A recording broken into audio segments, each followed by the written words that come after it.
I'm firefighter paramedic Chris Sanchez in San Jacinto, Station 25, and you're watching Report on Conditions.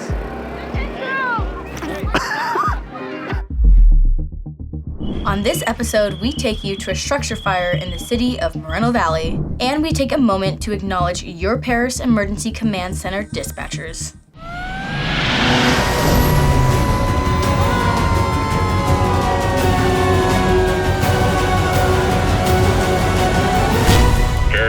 Engine 1 with report on conditions. Hi, and thanks for joining us on today's episode of Report on Conditions. I'm Jasmine Wood. We're starting at the County Administration Center in downtown Riverside, where your dispatchers received special recognition for an amazing accomplishment. On Tuesday, January 14th, Riverside County's Board of Supervisors congratulated the Perris Emergency Command Center on their ACE accreditation from the International Academies of Emergency Dispatch. With their new accreditation, your Perris Emergency Command Center now has capabilities that it didn't have before. We're now able to implement an emergency communication nurse system where low acuity calls can be triaged by a registered nurse, improving patient access to appropriate care and promoting efficient use of emergency resources. Achieving and maintaining the accreditation was and is no easy feat.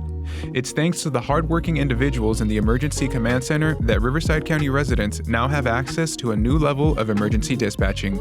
It's these people right here standing next to me that make all this happen. It's not me. They're the ones that worked tirelessly for over 2 years to get this accreditation.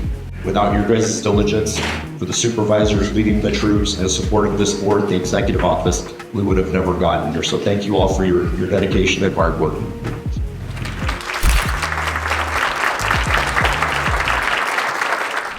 Last week, from January 13th through January 19th, the department responded to a total of 4,296 calls for service. This included 3,128 medical emergencies and 160 fire-related calls. Here's a few of those incidents from that time period. On Wednesday, January 15th, firefighters were called for a reported structure fire at the 24,000 block of Millsap Drive in Moreno Valley. The first arriving units reported a well-established fire in a single-story, single-family residence with an immediate threat to the neighboring residents. The incident commander requested a second alarm, and additional resources responded to the scene. With time, the fire was contained and resources remained on scene for about 2 hours performing mop-up. The American Red Cross was contacted for a total of 6 displaced residents from both structures. Fortunately, no injuries were reported.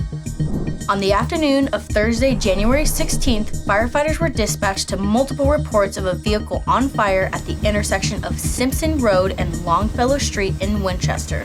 The first arriving company officer reported a single motorhome fully involved in fire with flames spreading into vegetation at a slow rate of spread.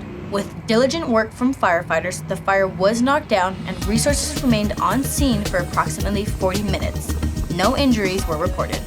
In the early morning hours of Sunday, January 19th, dispatchers received reports of a vehicle collision at the 6,000 block of Tarragona Drive in Jurupa Valley. The first arriving engine reported a solo vehicle collision into a tree with one patient still trapped inside.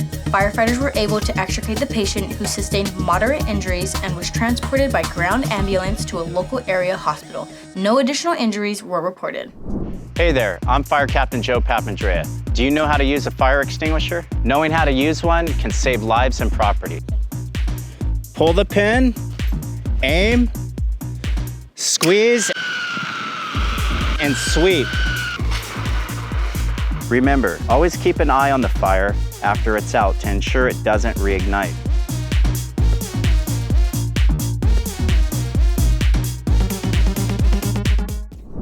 That's all for this week's Report on Conditions. Follow your firefighters in action on our social media at CAL FIRE RRU and stay up to date on incidents happening countywide.